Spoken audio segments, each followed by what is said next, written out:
Mirëmëngjes, të nderuar kryeministër, të nderuar ministrat e financave dhe kolegë guvernator. Mirë se vini në mbledhjen e konstituencës të Fondit Monetar Ndërkombëtar dhe të Bankës Botërore që organizohet në ambientet e reja të Bankës së Shqipërisë. Do të dëshiroj të japja fjalën kryeministrit zotit Edi Rama, fillimisht, pastaj do të vazhdojmë dhe ne me fjalët përshëndetëse. Kryeministër, fjala është për ju.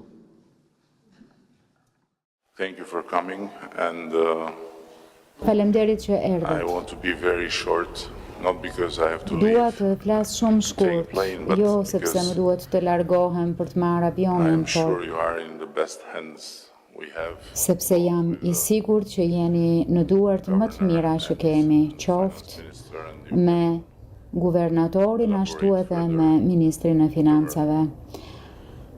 is E mund important të for you. shtjelloni më tej, gjithçka është e rëndësishme për By ju no me ta. doubt, it's a pleasure to have this annual meeting. Nuk ka as pak dyshim që është kënaqësi të mbajmë këtë takim vjetor të International Monetary Fund. njësisë së Bankës Botërore dhe Fondit Monetar Ndërkombëtar që ndodh për herë të parë në Shqipëri. Well aware this is happening in not Siç jeni times and mjaft të vetëdijshëm, in a kjo situation ndodh në kohë jo fort të lehta, në një situatë ku të gjitha vendet në Europë ju duhet të përballen me sfida more why we të veçanta. Por kjo është një arsye më shumë pse gathering and why we ndjejmë rëndësinë e kësaj this exchange will be mbledhjeje dhe pse besojmë që ky shkëmbim do të jetë mjaft i frutshëm will give us dhe me shpresë do të na how jap to deal with the challenges, gjëra për të menduar për mënyrën se si approach të përballojmë sfidat e si near future t'i qasemi së ardhmes së afërt, by being aware of duke the risks qenë të ndërgjegjshëm për rreziqet possibly e në të njëjtën kohë creative duke gjetur way. mënyra krijuese për t'ia dalë. I have here a written speech full of successes of Albania. Kam këtu një fjalë të shkruar për plot me sukseset e Shqipërisë në reforma, për stabilitetin makroekonomik, Very good trends of për lowering the debt prirjen mjaft të mirë të uljes së borxhit dhe gjithashtu resilience edhe për our economy rezistencën që ekonomia jon po shfaq, edhe pse konteksti nuk është kaq i lehtë. On the other Nga hand, ana tjetër, I don't want to nuk dua të marr shumë nga koha juaj, duke ju treguar se sa are being të suksesshëm in tourism where especially jemi në turizëm, ku posaçërisht po shohim very strong një rritje shumë të fortë. since the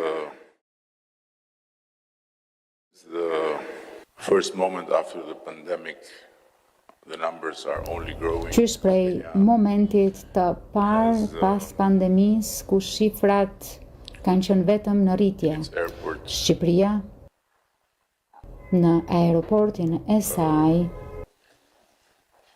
positive shënon një trends prirje that puts pozitive our që e airport rendit atë në vendin e parë në Europë for the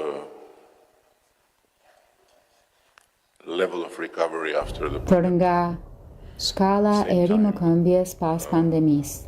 we have Në been të njëjtën kohë, put in the third position jemi worldwide renditur by të the tretët World në Tourism botë nga Organization Organizata in terms of Botërore e Turizmit, sa i takon rritjes së turizmit. last year Vitin e kaluar, Qatar and Saudi pas Arabia. Katarit dhe Arabisë Saudite. Pra, të jesh i treti pa kupën e botës, e pa Mekën, e pa qindra miliarda investime, është një arritje mjaft e madhe dhe një nxitje për të ecur përpara.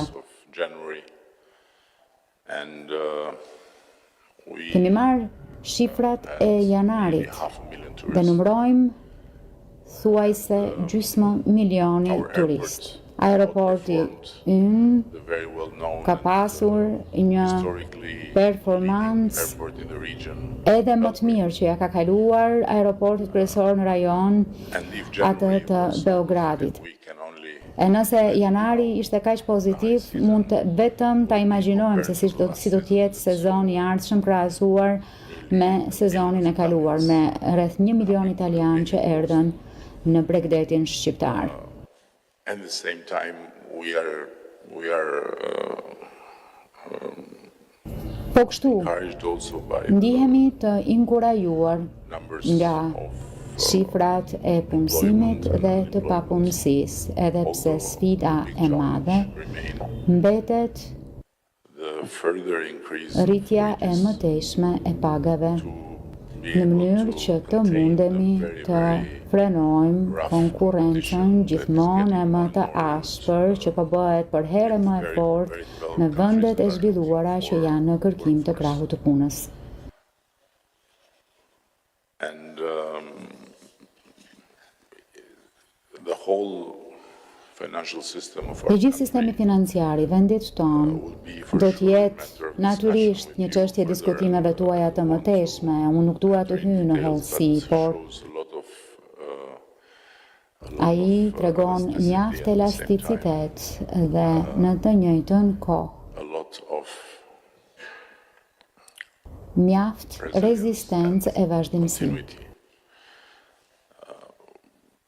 When we started this journey, the biggest problem Kur e nisëm këtë rrugtim, problemi më i madh me të cilin na u desh të përballemi ishin kredit nën standarde, 5%. të cilat And shënonin nowadays, afro 20%. non-performing loans Sot, totally përqindja irrelevant. e We are seeing kredive nën standarde është e papërfillshme, ndërkohë që shohim një rritje do me thënë se të huadhënies, edhe pse nuk jemi as pak të lumtur me këtë dhe duam të shohim më shumë. Anyway, the base is quite Po sidoqoftë, encouraging. baza është mjaft inkurajuese. You may Ju be mund familiar të with the very jeni të well njohur reformed me reformën mjaft të thellë që kemi ndërmarrë në sektorin energjetik, most që challenging ka qenë problemi ynë më sfidues për dekada me radhë. and nowadays we have succeeded to have a Tashmë, sustainable ja kemi dalë mban të situation kemi një and, situatë të qëndrueshme increase e të price of mos energy, rrisim although, çmimet e energjisë, edhe pse si çdo kusht like tjetër everyone, by the jemi tejet të sfiduar nga kriza globale e energjisë e sidomos kriza europiane e çmimeve të energjisë.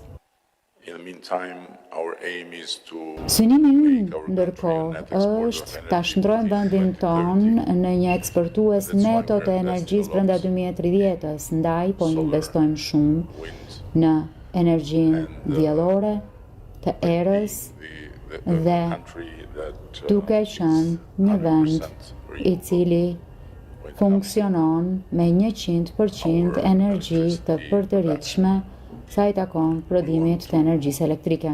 keep it like it is and Duam fall for që t'i mbajmë gjërat kështu siç janë, e të mos bijem pre e zgjidhjeve të lehta, e të vazhdojmë të zgjerojmë dhe të diversifikojmë portofolin e sektorit energjetik me të gjitha type of llojet e energjive të ripërtëritshme. So I want to conclude with something that I really Dua ta think mbyll is one of the me reasons diçka of our success. që mendoj vërtet se është një nga arsyet e suksesit ton, që është bashkëpunimi shumë i ngushtë që kemi me Bankën Botërore dhe veçanërisht dialogu mjaft konstruktiv e produktiv që kemi falë misionit të Bankës Botërore në Shqipëri. I never thought until I became Prime Minister that I would be able to spend. Derisa u bëra kryeministër, nuk ma kishte marrë kur mendja që do të nxirja edhe një fjalë të vetme të mirë për Bankën Botërore. Por gjërat u shpalosën mjaft mirë dhe patëm shansin dhe privilegjin që të punonim në vijimsi me drejtor të rajonit e po kështu edhe të misionit këtu, të cilët nuk kanë qenë as pak të ngurtë e nuk na kanë dhënë leksione, si disa prej atyre që kam njohur përpara se sa të bëhesha kryeministër. Ishte lajm i shkëlqyer të zbuloje që Banka Botërore kishte një zemër dhe është mjaft frymëzuese që në një farë mënyre shohim që jo vetëm Banka Botërore ka zemër, por ka një zemër që herëherë mund të jetë e madhe.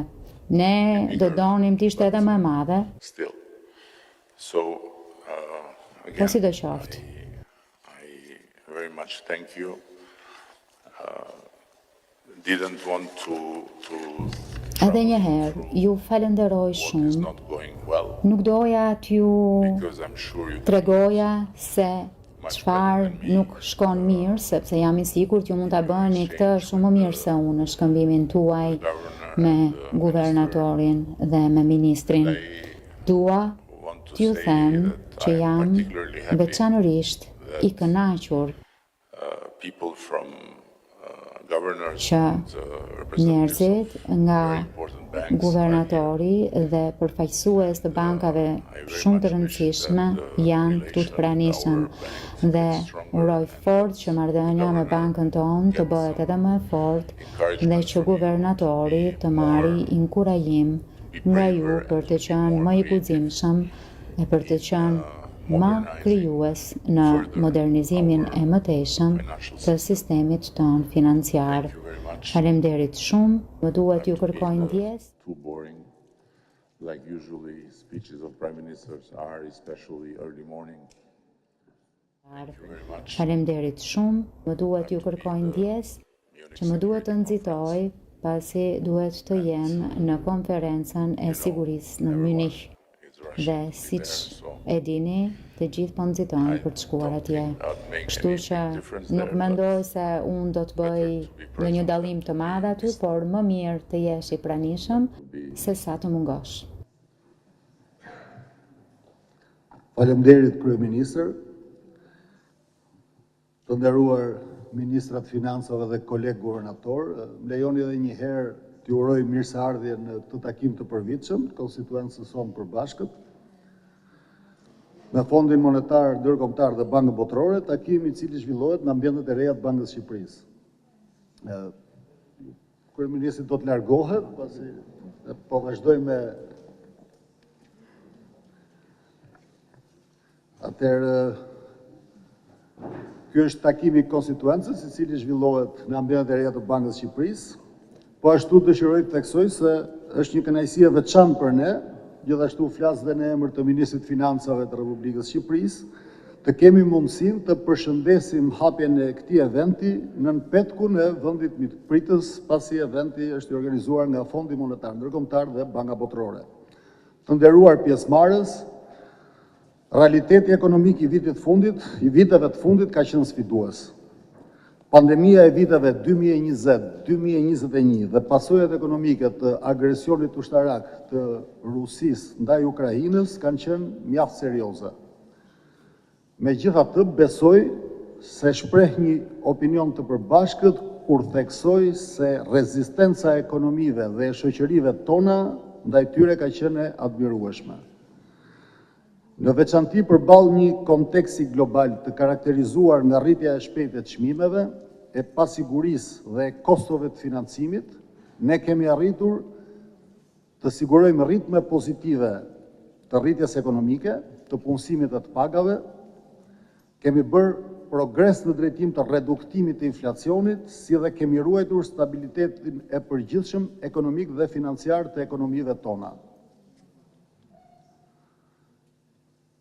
Pjesë e kësaj narrative inkurajuese është edhe Shqipëria. Viti 2023 u mbyll me një rritje ekonomike rreth nivelit 3.5%, me një normë papunësie në minimumet e veta historike, si dhe me një borxh të huaj, borxh publik dhe tregues të kredive me probleme, siç u përmendën edhe nga kryeministri, poshtë niveleve që kishim para goditjeve. Në veçanti, inflacioni u përgjysmua gjatë vitit shkuar duke zbritur në nivelin e 4%, ndërsa treguesit e shëndetit sektorit bankar mbeten pozitiv. Një surprizë e vitit 2023 ishte rritja e interesit të huajve për vendin tonë. Shqipëria mirëpriti rreth 10 milion turist, 10 milion vizitor, duke u ngjitur në vendin e tretë në botë për rritjen më të shpejtë të turizmit dhe duke regjistruar për herë të parë në historinë e saj suficit të llogarisë korrente. Gjithashtu, viti 2023 është në rrugë të mbarë për të qenë viti me nivelin më të lartë të investimeve të huaja direkte, duke dëshmuar edhe një herë atraktivitetin e Shqipërisë si destinacion investimi. Banka e Shqipërisë ka dhënë kontributin e saj në këtë histori suksesi. Ne kemi adresuar në kohë rritjen e inflacionit, duke nisur rrugën e një normalizimi gradual dhe të kujdesshëm të qëndrimit të politikës sonë monetare. Në koherencë të plotë me të, mbikëqyrja dhe rregullimi i kujdesshëm i sektorit bankar dhe investimi i vazhdueshëm në zhvillimin e sistemit të pagesave, në inovacionin dhe digitalizimin e shërbimeve financiare, kanë kontribuar në zhvillimin e sektorit financiar dhe forcimin e stabilitetit të vendit. Perspektiva e Shqipërisë mbetet pozitive. Megjithatë, eksperienca e viteve të fundit na ka mësuar se goditjet dhe sfidat, sado të largta të duken, nuk do të mungojnë as në të ardhmen. Në këtë pikë më lejoni ta zgjeroj disi optikën e diskutimit. Prej kohësh tashmë, ulja e produktivitetit, efektet e plakjes së popullsisë, kufizimet e fuqisë punëtore, gjithashtu, po bëhen faktor gjithnjë më të rëndësishëm në zhvillimin e ekonomive të konstituencës tonë. Po ashtu, fragmentimi gjeopolitik dhe efektet e ndryshimeve klimatike po shndrohen në sfidat të së tashmes. Për çfarë nuk kuptojnë këto sfida për ne si politikbërës? Përgjigjja është saj drejt për drejt, por aq edhe komplekse. Ne duhet sigurojmë stabilitet ekonomik dhe financiar, të krijojmë ekonomi më eficiente, inovatore dhe gjithëpërfshirëse, si dhe të investojmë në revolucionin e gjelbër dhe atë digital. Lejoni të jem disi më konkret, së pari bankat qendrore, si banka qendrore që jemi, ne duhet të çojmë deri në fund luftën kundër inflacionit. Trendi i rënjes së inflacionit është lajm i mirë, por një inflacion në rënje nuk është një inflacion në objektiv. Prandaj ne si Banka Qendrore duhet vijojmë të fokusohemi në marrjen e masave të nevojshme për kthimin e inflacionit në objektiv si parakusht për rritjen e qëndrueshme të ekonomive dhe të mirëqenies së qytetarëve. Së dyti, ne duhet të këmbgulim për të rindërtuar në kohë hapësirat fiskale në mënyrë që të jemi sa më të përgatitur për përballimin e goditjeve në të ardhmen. Së treti, politikat financiare duhet vazhdojnë të kenë një fokus të dyfishtë. Nga njëra anë, incentivimin e progresit financiar në funksion të rritjes eficiencës, dhe nga ana tjetër, trajtimin e hershëm të rreziqeve ndaj stabilitetit financiar nëpërmjet një rregullimi e mbikëqyrjes të kujdesshme. Së fundi, politika strukturore duhet të orientohen gjithnjë më shumë drejt nxitjes së rritjes së qëndrueshme. Në kontekstin botëror dhe europian, përballë një realiteti kompleks gjeopolitik, ne duhet punojmë për të ruajtur për aq sa është e mundur integrimin ekonomik të tregjeve të lira të produkteve, të punës e të kapitalit, si një proces i cili ka sjellë progres të dukshëm për gjithë aktorët e përfshirë. Paralelisht me to, reformat e brendshme strukturore duhet fokusohen në përkrahjen ndaj inovacionit, në trajtimin dhe në trajnimin dhe rikualifikimin e vazhdueshëm të fuqisë punëtore, si dhe në stimulimin e tranzicionit të gjelbër dhe të revolucionit teknologjik. Ndërkohë, vendet në zhvillim si Shqipëria duhet fokusohen në mbylljen e boshllëqeve të investimeve në infrastrukturë dhe në krijimin e një ambienti sa më stimulues për nxitjen e investimeve të brendshme dhe atyre të huaja. Të nderuar ministrat financave dhe kolegë governator, kolegë pjesëmarrës, në mbyllje të fjalës së përshëndetëse, dëshiroj t'ju falenderoj edhe një herë për pjesëmarrjen, si dhe të shpreh bindjen time se ky forum diskutimi do të na ndihmojë të ideojmë përqasje më eficiente dhe të koordinuara për zhvillimin e vendeve tona. Ju falenderit për vëmendjen dhe fjalën do t'ja kaloja Ministrit Financave të Republikës së Shqipërisë, zotit Ervin Meta. Ministër, fjala është për ju. Faleminderit guvernator. Të nderuar ministra dhe guvernator, të nderuar përfaqësues Bankës Botërore dhe Fondit Monetar Ndërkombëtar. Është kënaqësi të mikpresim për herë të parë në Shqipëri këtë takim të konstituencës së Bankës Botërore dhe Fondit Monetar Ndërkombëtar. Këto janë takime që i shërbejnë diskutime mbi zhvillimet e fundit në vendimarrjet e Bankës Botërore dhe Fondit Monetar Ndërkombëtar, si edhe shkëmbimit të mendimeve në lidhje me sfidat me të cilat përballen ekonomitë e vendeve tona. Uroj që gjatë këtyre ditëve të keni mundësi të njihni më nga afër vendin tonë, ashtu siç bën mbi 10 milion turistë që vizituan Shqipërinë gjatë vitit të kaluar. Siç e përmendi guvernatori, ashtu dhe kryeministri, turizmi është kthyer në një mbështetës të fortë të zhvillimit dhe rritjes ekonomike për ne, ashtu siç ka qenë prej vitesh për shumicën e vendeve të pranishme në këtë takim. Kontributi i këtij sektori, krahas sektorëve të tjerë, ka qenë i rëndësishëm për qëndrueshmërinë e ekonomisë shqiptare në përballje me një sër goditjesh, ku veç pandemisë dhe efekteve të konfliktit Rusi-Ukrainë, vendi tonë u desh përballej edhe me pasojat e intermedit shkatrues të vitit 2019. Edhe në vlerësimet e FMN dhe Bankës Botërore, Shqipëria rezultoi si një nga ekonomitë më rezistente në rajon, dhe kjo qëndrueshmëri është inkurajuese edhe për perspektivën afatmesme dhe afatgjatë, si edhe për shëndetshmërinë e financave publike në vend. Kemi pasur një ecuri të mirë të ekonomisë, punësimit, të ardhurave dhe investimeve të huaja, dhe në fund vitit kaluar Standard & Poor's shikoi perspektivën e Shqipërisë nga e qëndrueshme në pozitive. Borxhi publik gjatë kësaj periudhe, jo vetëm zbriti në nivelet e para krizave, por arriti në 60% për herë të parë që nga viti 2011, duke shënuar një nivel prej 59.2% në fund të vitit 2023, sipas vlerësimeve më të fundit, duke vendosur Shqipërinë ndër vendet që kanë ulur me ritmin më të shpejtë borxhin publik në rajon. Jemi angazhuar së fundmi në finalizimin e strategjisë të menaxhimit të financave publike në koordinim me Bashkimin Evropian, si një nga parakushtet themelore të avancimit me negociatat drejt BE-s, negociata në të cilat kemi pasur vlerësime shumë pozitive nga Komisioni.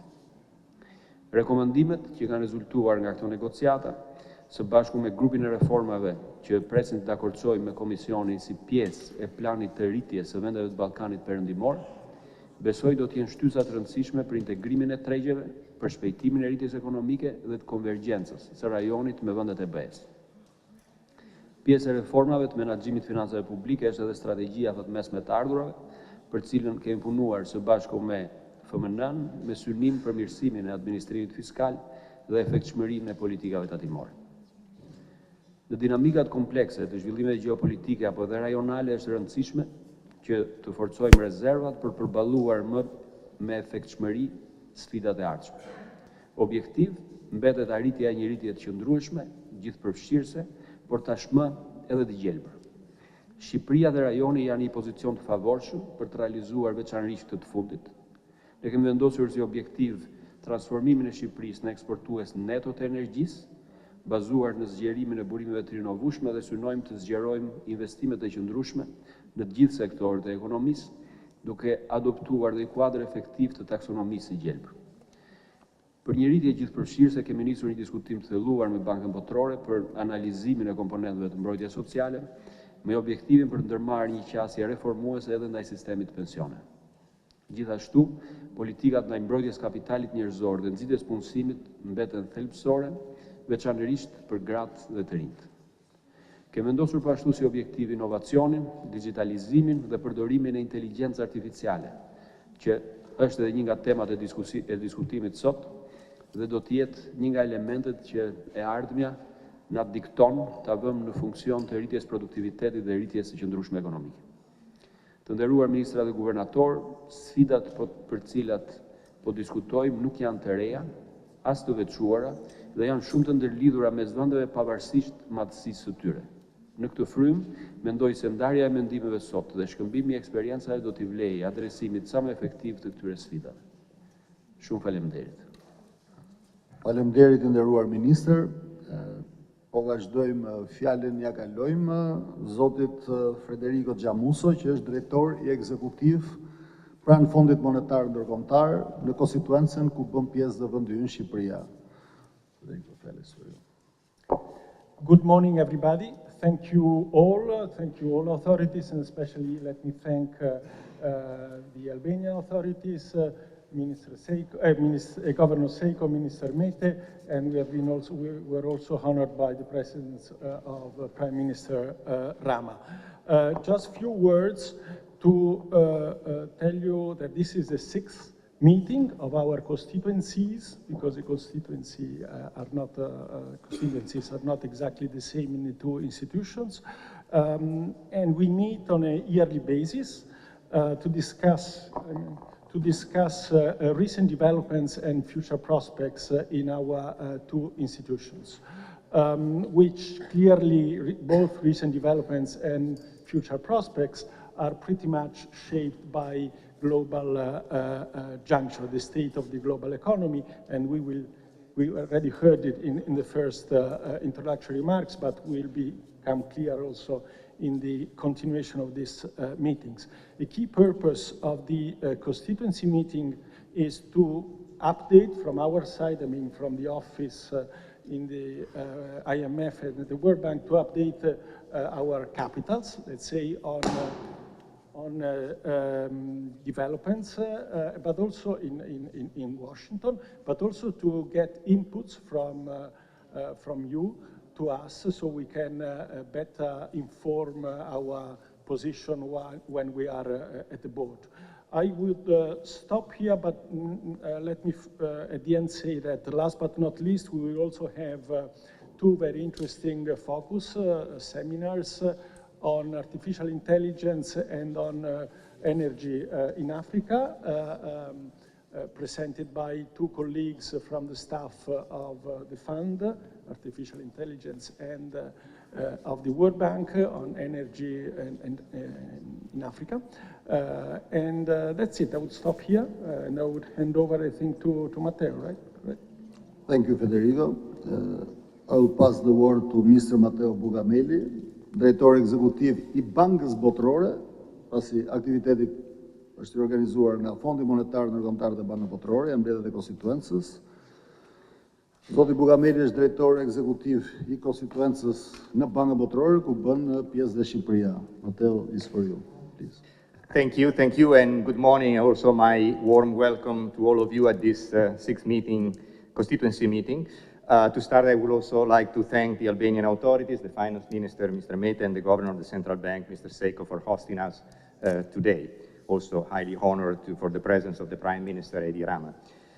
Albania is a key country in our constituency alongside Timor-Leste.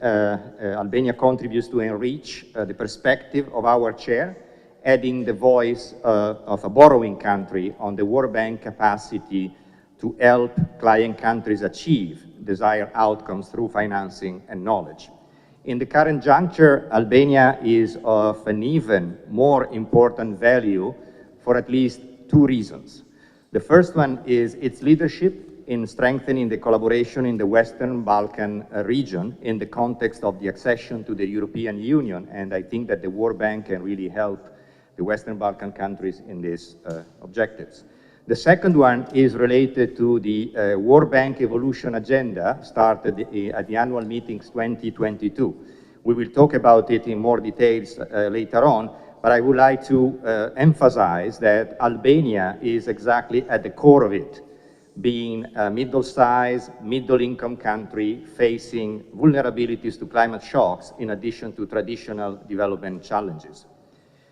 The World Bank Group engagement in Albania, as said by the Prime Minister, is intense. Last year, at the board, we had the so-called Albania Day, with the endorsement of the country partnership framework and the approval of a financing package of 400 million. Going forward, our office will work on pushing and pressing the World Bank to continuous dialogue with the government on their financing priorities, as well as on speed and quality of delivery and doubling down on impact. Higher speed and quality of delivery, strengthening development impact, increasing financial resources, focusing on the needs of low-income countries, Africa in particular, and small states, are priorities for all countries of our constituency.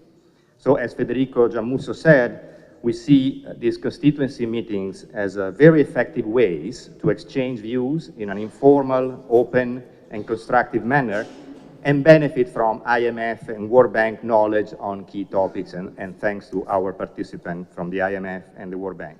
So I also look forward to updating you on the recent developments at the World Bank and receiving your inputs and suggestions. With that, thank you all again. Thank you very much, Matteo. That were only the introductory of speeches about the opening of the constituency meeting. Now, dear colleagues, I invite you to have a group photo and a very little break before starting the meetings.